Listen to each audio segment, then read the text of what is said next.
ನಮಸ್ಕಾರ ಸ್ನೇಹಿತರೆ, mistake heritage ಟ್ರೇಲ್ಸ್ಗೆ ನಿಮ್ಮೆಲ್ಲರಿಗೂ ಸ್ವಾಗತ. ಇಂದು ನಾವು ಭಾರತದ ಅತ್ಯಂತ ಪ್ರಸಿದ್ಧ ವನ್ಯಜೀವಿ ತಾಣಗಳಲ್ಲಿ ಒಂದಾದ ಕಬಿನಿಯ ಸುಂದರ ಕಾಡಿನೊಳಗೆ ಪ್ರವೇಶಿಸುತ್ತಿದ್ದೇವೆ. ಕಬಿನಿ ಎಂಬ ಹೆಸರು ಕಬಿನಿ ಅಥವಾ ಕಪಿಲಾ ನದಿಯಿಂದ ಬಂದಿದೆ. ಈ ನದಿ ಕೇರಳದ ವಯನಾಡು ಪ್ರದೇಶದಲ್ಲಿ ಹುಟ್ಟಿ ಕರ್ನಾಟಕದ ಮೂಲಕ ಹರಿದು ಕಾವೇರಿ ನದಿಯನ್ನು ಸೇರುತ್ತದೆ. 1974ರಲ್ಲಿ ಕಬಿನಿ ಅಣೆಕಟ್ಟು ನಿರ್ಮಾಣವಾದ ನಂತರ ಇಲ್ಲಿ ಇಂದು ನಾವು ನೋಡುತ್ತಿರುವ ಅದ್ಭುತ ಬ್ಯಾಕ್ ವಾಟರ್ ಪ್ರದೇಶ ರೂಪುಗೊಂಡಿತು.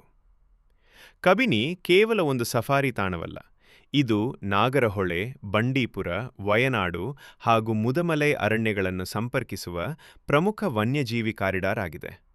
ಆದ್ದರಿಂದ ಇಲ್ಲಿ ಆನೆಗಳು, ಹುಲಿಗಳು ಹಾಗೂ ಅನೇಕ ಕಾಡು ಪ್ರಾಣಿಗಳ ಚಲನವಲನ ನಿರಂತರವಾಗಿ ನಡೆಯುತ್ತಿರುತ್ತದೆ. ಸಾಮಾನ್ಯವಾಗಿ ಬೆಳಿಗ್ಗೆ 6ರಿಂದ 9 ಗಂಟೆಯವರೆಗೆ ಹಾಗೂ ಸಂಜೆ 3ರಿಂದ 6 ಗಂಟೆಯವರೆಗೆ ಸಫಾರಿಗಳು ನಡೆಯುತ್ತವೆ. ಅರಣ್ಯ ಇಲಾಖೆಯ ಅಧಿಕೃತ ವೆಬ್ಸೈಟ್ ಅಥವಾ ಮಾನ್ಯತೆ ಪಡೆದ ರೆಸಾರ್ಟ್ಗಳ ಮೂಲಕ ಮುಂಗಡ ಬುಕ್ಕಿಂಗ್ ಮಾಡಬಹುದು.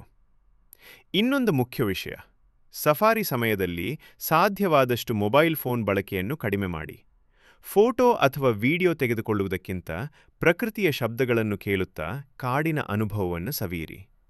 ಜೋರಾಗಿ ಮಾತನಾಡುವುದು, ಕೂಗುವುದು ಅಥವಾ ಹಾಡು ಹಾಕುವುದು ಪ್ರಾಣಿಗಳಿಗೆ ತೊಂದರೆಯಾಗಬಹುದು. ಹಾಗಾದರೆ ಬನ್ನಿ, ಕಬಿನಿಯ ಹೃದಯ ಭಾಗದತ್ತ ನಮ್ಮ ಪಯಣವನ್ನು ಆರಂಭಿಸೋಣ. ಅದ್ಭುತ ದೃಶ್ಯ ನೋಡಿ ಸ್ನೇಹಿತರೆ, ಈ ಆನೆಗಳು ಈಗಷ್ಟೇ ನೀರಿನಲ್ಲಿ ಸ್ನಾನ ಮಾಡಿ ಹೊರಬಂದಿವೆ. ಈಗ ಧೂಳಿನ ಸ್ನಾನ ಮಾಡ್ತಿವೆ. ಹೆಚ್ಚಿನ ಜನರಿಗೆ ಪ್ರಶ್ನೆ ಬರ್ತದೆ, ಸ್ನಾನ ಮಾಡಿದ ನಂತರ ಮತ್ತೆ ಮಣ್ಣು ಮತ್ತು ಧೂಳನ್ನು ಯಾಕೆ ಮೈಮೇಲೆ ಎರಚಿಕೊಳ್ಳುತ್ತವೆ ಎಂದು. ಇದಕ್ಕೆ ಕಾರಣವೇನೆಂದರೆ, ಮಣ್ಣು ಮತ್ತು ಧೂಳು ಅವುಗಳ ಚರ್ಮವನ್ನು ಬಿಸಿಲಿನಿಂದ ರಕ್ಷಿಸುತ್ತದೆ, ಜೊತೆಗೆ ಕೀಟಗಳು ಮತ್ತು ಪರೋಪಜೀವಿಗಳಿಂದಲೂ ಕಾಪಾಡುತ್ತದೆ. ಆನೆಗಳು ಅತ್ಯಂತ ಬುದ್ಧಿವಂತ ಪ್ರಾಣಿಗಳು. ಇವು ಕುಟುಂಬದಂತೆ ಬದುಕುತ್ತವೆ. ಪ್ರತಿಯೊಂದು ಹಿಂಡನ್ನು ಅನುಭವ ಹೊಂದಿರುವ ಹೆಣ್ಣು ಆನೆ ಮುನ್ನಡೆಸುತ್ತದೆ. ಆಕೆಯನ್ನು ಮ್ಯಾಟ್ರಿಯಾರ್ಕ್ ಎಂದು ಕರೆಯುತ್ತಾರೆ. ಒಂದು ಪ್ರೌಢ ಆನೆ ದಿನಕ್ಕೆ ಸುಮಾರು 150 ಕಿಲೋಗ್ರಾಂ ಆಹಾರ ಸೇವಿಸಬಹುದು ಮತ್ತು 100 ಲೀಟರ್ಗಿಂತಲೂ ಹೆಚ್ಚು ನೀರನ್ನು ಕುಡಿಯಬಹುದು. ಗಮನಿಸಿ, ಹಿಂಡಿನಲ್ಲಿರುವ ಪ್ರತಿಯೊಂದು ಆನೆ ಮತ್ತೊಂದರ ಚಲನವಲನವನ್ನು ಗಮನಿಸುತ್ತಿದೆ. ಇವುಗಳು ಶಬ್ದ, ಸ್ಪರ್ಶ ಮತ್ತು ದೇಹ ಭಾಷೆಯ ಮೂಲಕ ಪರಸ್ಪರ ಸಂವಹನ ನಡೆಸುತ್ತವೆ. ಈಗೋ ಆ ಪುಟ್ಟ ಮರಿ ಆನೆಯನ್ನು ನೋಡಿ. ಇದು ಕಾಡಿನಲ್ಲೇ ಅತ್ಯಂತ ಸುಂದರ ಪಾಠಗಳಲ್ಲಿ ಒಂದು. ತಾಯಿ ಆನೆ ತನ್ನ ಕಾಲಿನಿಂದ ನೆಲವನ್ನು ಕೆರೆದು ಹುಲ್ಲನ್ನು ತೆಗೆದು ತಿನ್ನುತ್ತಿದೆ. ಅದನ್ನೇ ಗಮನಿಸುತ್ತಿರುವ ಮರಿ ಆನೆ ಕೂಡ ಅದೇ ಕೆಲಸ ಮಾಡಲು ಪ್ರಯತ್ನಿಸುತ್ತಿದೆ. ಆನೆಗಳ ಬುದ್ಧಿವಂತಿಕೆ ಮತ್ತು ಕುಟುಂಬ ಬಾಂಧವ್ಯವನ್ನು ನಮಗೆ ತೋರಿಸ್ತವೆ. ಕೆಲವೊಮ್ಮೆ ಮತ್ತೆ ಬರಬೇಕೆಂಬ ಆಸೆಯನ್ನು ಮಾತ್ರ ಕೊಡುತ್ತದೆ.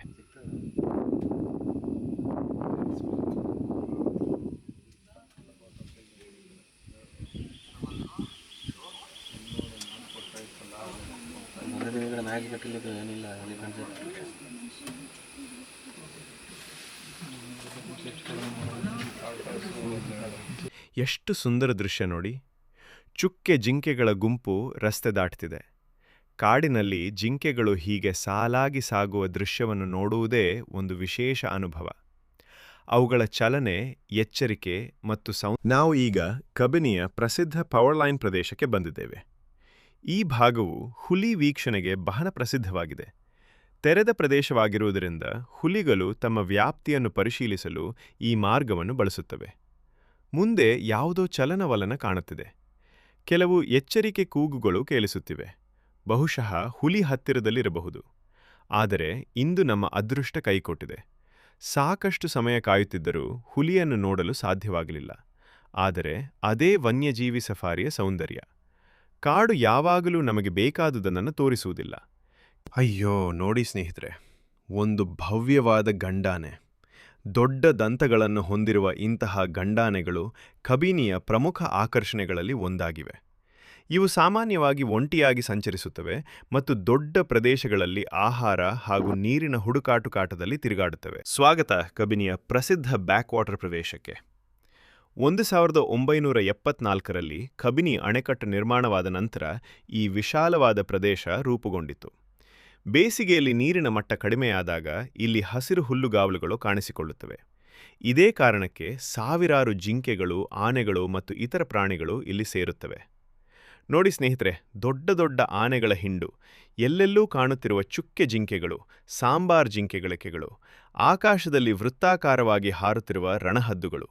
ಇಂತಹ ದೃಶ್ಯಗಳನ್ನು ನೋಡಿದಾಗ ಯಾಕೆ ಕಬಿನಿಯನ್ನು ಭಾರತದ ಅತ್ಯುತ್ತಮ ವನ್ಯಜೀವಿ ತಾಣಗಳಲ್ಲಿ ಒಂದು ಎಂದು ಕರೆಯುತ್ತಾರೆ ಎಂಬುದು ಅರ್ಥವಾಗುತ್ತದೆ.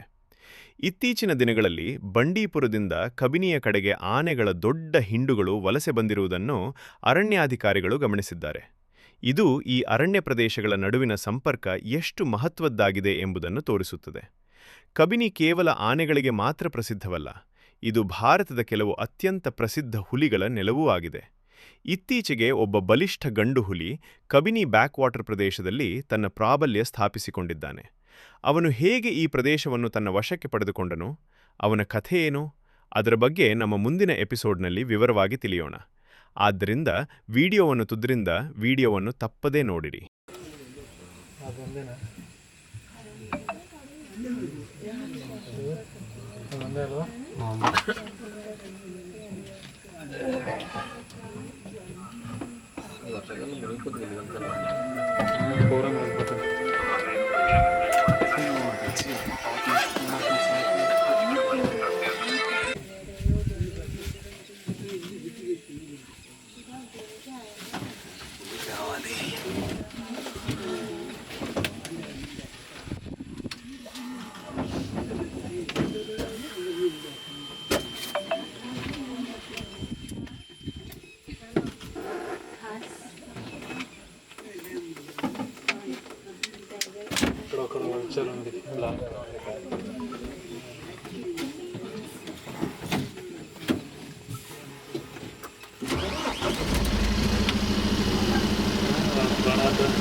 ಇದು ನಿಜಕ್ಕೂ ಅಪರೂಪದ ದೃಶ್ಯ.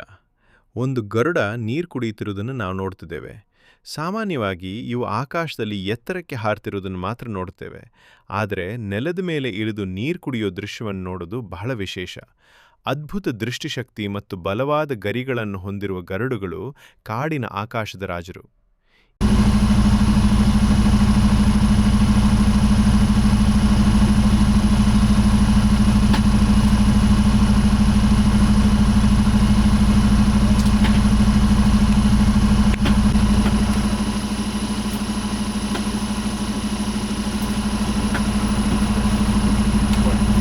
ಇಗೋ ನಮ್ಮ ರಾಷ್ಟ್ರಪಕ್ಷಿ ನವಿಲು.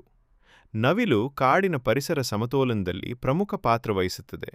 ಇವು ಕೀಟಗಳು, ಬೀಜಗಳು ಹಾಗೂ ಸಣ್ಣ ಸರೀಸೃಪಗಳನ್ನು ತಿನ್ನುತ್ತವೆ. ಅದೇ ರೀತಿ ನವಿಲಿನ ಎಚ್ಚರಿಕೆ ಕೂಗುಗಳು ಕಾಡಿನ ಇತರ ಪ್ರಾಣಿಗಳಿಗೆ ಅಪಾಯದ ಸೂಚನೆ ನೀಡುತ್ತವೆ. ಅದರ ಸೌಂದರ್ಯ ಮತ್ತು ಬಣ್ಣಗಳ ಬಗ್ಗೆ ಹೇಳಬೇಕೇ ಬೇಡ.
ನಾವು ಅತಿಥಿಗಳು, ಈ ಕಾಡು ಅವುಗಳ ಮನೆ.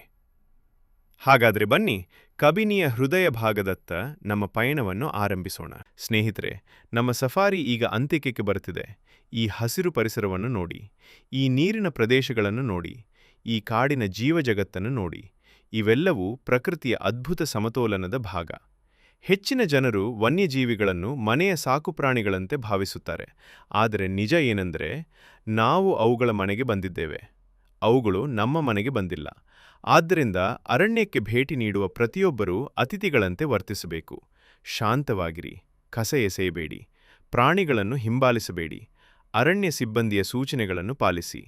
ಹುಲಿ ಕಂಡರೆ ಮಾತ್ರ ಸಫಾರಿ ಯಶಸ್ವಿ ಎನ್ನುವ ಭಾವನೆ ಬಿಡಿ. ಕಾಡು ನಮಗೆ ಕೊಡುವ ಪ್ರತಿಯೊಂದು ಕ್ಷಣವೂ ಅಮೂಲ್ಯ. ಆನೆ ಇರಲಿ, ಜಿಂಕೆ ಇರಲಿ, ಹಕ್ಕಿ ಇರಲಿ, ಅಥವಾ ಕೇವಲ ಕಾಡಿನ ನಿಶ್ಶಬ್ದವೇ ಇರಲಿ, ಪ್ರಕೃತಿಯೊಂದಿಗೆ ಸಂಪರ್ಕ ಸಾಧಿಸಿ. ಕರ್ನಾಟಕದ ಕಾಡುಗಳು, ಇತಿಹಾಸದ ಹೆಜ್ಜೆಗಳು ಮತ್ತು ಪ್ರಕೃತಿಯ ಅದ್ಭುತ ರಹಸ್ಯಗಳು. ಪ್ರತಿ ಹೆಜ್ಜೆಯಲ್ಲೂ ಒಂದು ಕಥೆ, ಪ್ರತಿ ಕಾಡಿನಲ್ಲೂ ಒಂದು ಅನುಭವ. ಕಾಡಿನಿಂದ ದೇವಾಲಯಗಳವರೆಗೆ, ಸಾಹಸದಿಂದ ಸಂಸ್ಕೃತಿಯವರೆಗೆ, ಇದು ಮಿಸ್ಟಿಕ್ ಹೆರಿಟೇಜ್ ಟ್ರೇಲ್ಸ್. ಪ್ರಕೃತಿಯನ್ನು ಅನುಭವಿಸಿ, ಪರಂಪರೆಯನ್ನು ಅನ್ವೇಷಿಸಿ.